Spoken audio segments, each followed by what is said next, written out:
কেমন যেন একটু সন্দেহ লাগতেছে না? খেয়াল রাখ। এই ভাই এদিকে আসেন। আপনি কি ক্যাম্পাসের? জি না।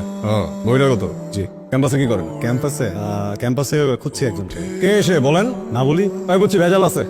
ধর এটা ওই গ্রুপের পোলা। আর একদম কথা কম। আপনি ওই গ্রুপের পোলা না, ক্যাম্পাসে কি করেন? কলেজ হচ্ছে কেন? কলেজ ছাড়েন। চলো তুমি তোমার গাড়িটা চালালো সব ক্যাম্পে গিয়ে হাই, হাই। তুই চিনিস ওনাকে? হ্যাঁ চিনি তো, আমার ফ্রেন্ড। ভাই আপনি নীলার ফ্রেন্ড, এই কথাটা আগে বলবেন না? সরি, আমার শুরু হয়েছে। হাই, আমি নীলার ফ্রেন্ড আবির। হাই, আমি রুবেল। সরি ভাই, কিছু মনে করবেন না। না রুবেল ঠিক আছে, আমি নীলার ফ্রেন্ড। আচ্ছা এই চল। কিছুদিন আগে আপনার মতো কিছু বহিরাগত আমার মতো? মানে বহিরাগত এসে আমাদের ক্যাম্পাসে কিছু মেয়েকে খুব বাজেভাবে ডিস্টার্ব করছে। এরপর থেকে বহিরাগত ঢোকা একদম নেশা। ঠিক আছে। কিন্তু আপনি এখানে কেন? আমার সাথে দেখা করতে আসছেন? না, আমি তো যে ক্যাম্পাসে আসছিলাম, একটা কাজ ছিল আপনাদের প্রফেসরের সাথে করতে। ও আচ্ছা, কোন ডিপার্টমেন্টের? Document English. Mamun, mister Mamun, professor Mamun sir. English department. জি। Professor Mamun. Professor Mamun. Okay, তো চলেন আপনাকে ডিপার্টমেন্ট পর্যন্ত নিয়ে যাই। চিনেন তো? আমি নিয়ে যাই, চল। আপনি যাবেন?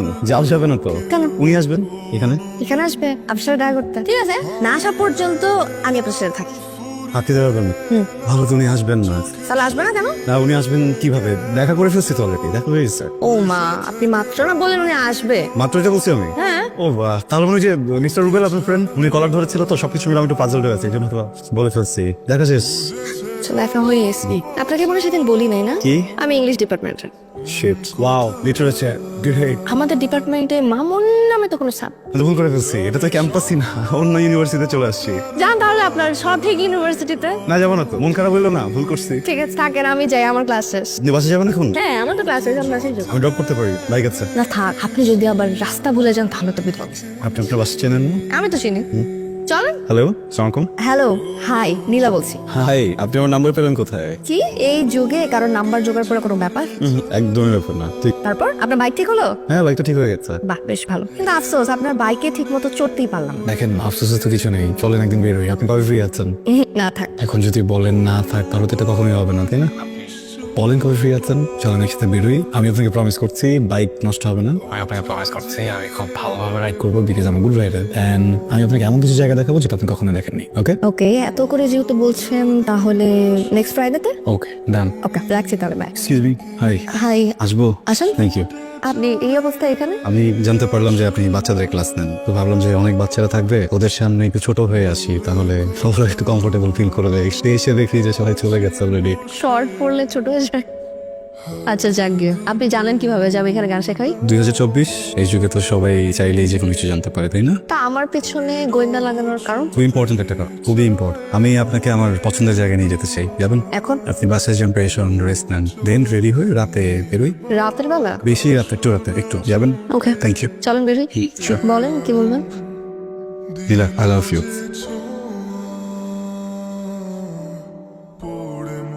কাল ওইভাবে ওইখান থেকে চলে আসাটা আমার ঠিক হয়নি। I am sorry. ভুলটা আসলে আমার ছিল, আমার ওসব বলাটা ঠিক হয়নি। আপনার সাথে আমার কিছু কথা আছে। বলো। সরি, বলুন। এর আগেও আমার সাথে আরো অনেকে সম্পর্কে জড়াতে চেয়েছে, কিন্তু কিন্তু সবাই মাঝপথে এসে থেমে যায়। কেন? খুব ছোটবেলায় আমার একটা অ্যাক্সিডেন্ট হয়েছিল। কিভাবে? কিভাবে সেটা বড় কথা না, আমি কোনোদিন মা হতে পারবো না। আমি প্রেম করা আর প্রেমে পড়া এগুলো খুব সহজ একটা ব্যাপার। তা আমি না এরকম কোনো সম্পর্ক চাই না যেখানে আপনার সাথে আমার কখনো দেখা হলে পরিচয় দিতে হবে যে আপনি আমার ex। আমি এমন একজন পার্টনার চাই যে সবকিছু জেনে বুঝে মেনে আমার সাথে থাকবে। পারবেন আপনি বিয়ের পরও সন্তান ছাড়া থাকতে, সুখে থাকতে পারবেন? পারবেন যখন অনেক অনেক কথা শোনাবে, সবকিছু মিলেও আমার সাথে ভালো থাকে? খুব কঠিন প্রশ্ন করে ফেললাম না, সমস্যা নেই, অ্যান্সার দিতে হবে না। আপনি আগে শিওর হন, তারপর আমাকে জানাবেন। আসি। আমার একটা ফ্রেন্ড হঠাৎ করে একটা প্রশ্ন করেছে, কি উত্তর দিব বুঝতে পারছি না। কি প্রশ্ন? ও একটা মেয়েকে অনেক ভালোবাসে, বুঝছো? মেয়েটাও ওকে ভালোবাসে। আচ্ছা। খুবই সুন্দর কাপল, সুইট কাপল। দুজন যখন দুজনের সাথে থাকে না, ওরা খুব ভালো থাকে। ফ্রেন্ডের বিয়ে ঠিক হয়েছে, হ্যাঁ। এন্ড হঠাৎ করে ফ্রেন্ডটা জানতে পারে যে ওর সেই ভালোবাসার মানুষটা ছোটবেলায় একটা অ্যাক্সিডেন্ট করেছিল, যার কারণে ওর ওভারিতে অপারেশন করতে হয়েছে। ডক্টররা বলেছে ও কখনো মা হতে পারবে না, কখনো বাচ্চা হবে না। ফ্রেন্ডটা আমাকে জিজ্ঞেস করছিল যে কি করা উচিত, আমি কি বলবো মা? মানে ডাক্তার কি সবকিছু টেস্ট করে একেবারে না করে দিল? মানে আর কখনো সত্যি সত্যি বাচ্চা হবে না? তাহলে তো খুব মুশকিল। মুশকিল কেন? সলিউশন নেই কোনো? মানে বিয়েটা কি বল? বিয়ে হচ্ছে মানে একটা ফ্যামিলিকে আগে বাড়িয়ে নিয়ে যায়, তাই না? বংশের একটা ব্যাপার। মানে ধর একটা ছেলে যখন বিয়ে হয়, তারপরে তার বাচ্চা কাচ্চা হয়, ফ্যামিলিতে নাতি নাতনি আসে, তারপরে তাদের বাচ্চা কাচ্চা হয়, ফ্যামিলিটা বড় হয়, বংশটা আগে বাড়ে, তাই না? এখন মানে হঠাৎ করে তো যদি এরকম হয় তাহলে তো বন্ধ হয়ে যাবে, মানে বংশটা আর আগে বাড়বে না। মানে আমাকে যদি বলিস তাহলে কিন্তু আমি বলবো যে আমি এই ব্যাপারে কখনোই রাজি হতাম না। আর ভালোবাসা? হ্যাঁ, ভালোবাসা তো থাকেই, কিন্তু প্রত্যেকের তার পরিবারের প্রতি একটা দায়িত্ব থাকে না, সেই দায়িত্বটাই হচ্ছে বংশটাকে এগিয়ে নিয়ে যাওয়া। এখন সেটাই যদি না হয় তাহলে মা, ধরো ছেলেটা তার দায়িত্ব পালন করলো, কিন্তু দায়িত্ব পালন করতে গিয়ে সে একটা সুস্থ স্বাভাবিক মেয়েকে বিয়ে করার পরেও সুখী হতে পারলো না, তখন? তুই না কি সমস্ত প্রশ্ন করে আমার মাথাটাই গন্ডগোল করে দিচ্ছিস। নীলা, কথা বলার ছিল। নীলা, নীলা প্লিজ আমার কথাটা একটু শুনুন। নীলা, নীলা প্লিজ এরকম করবেন না, একটু কথা শুনুন। নীলা প্লিজ আমাকে একটা কথা বলার সুযোগ দিন প্লিজ। নীলা, গেটটা খুলুন।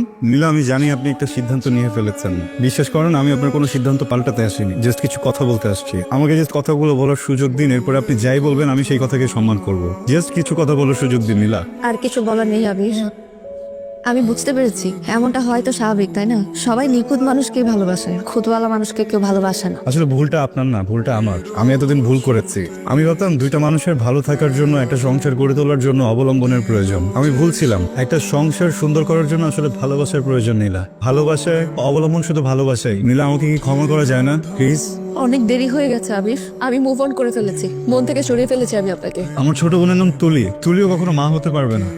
মানে 4 বছর হয়েছে তুলিকে আমরা বিয়ে দিয়েছি ওর পছন্দের ছেলের সাথে। সবচেয়ে বাজে ব্যাপার কি জানেন? যে ছেলেটাকে ও ভালোবেসে বিয়ে করেছে, ওর ভালোবাসার মানুষটাও ইদানিং ওর সাথে অনেক খারাপ আচরণ করে। ওগুলো কোনো কিছু নিতে না পেরে ও সবকিছু ছেড়ে বাড়িতে চলে এসেছে। আমার জীবনে একই ঘটনা যখন দ্বিতীয়বার দেখেছি, আমি কেন যেন সহ্য করতে পারছিলাম না নীলা, ভয় পাচ্ছিলাম। কিন্তু এখন আমি বুঝতে পারছি আমার ভিতরে যে ভয়টা ছিল, ওই ভয়টা এখন আর নেই। প্লিজ আমার কথাগুলো একটু বোঝার চেষ্টা করুন। এখন কি করোনা করছেন? প্রায়শ্চিত্ত করতে এসেছি।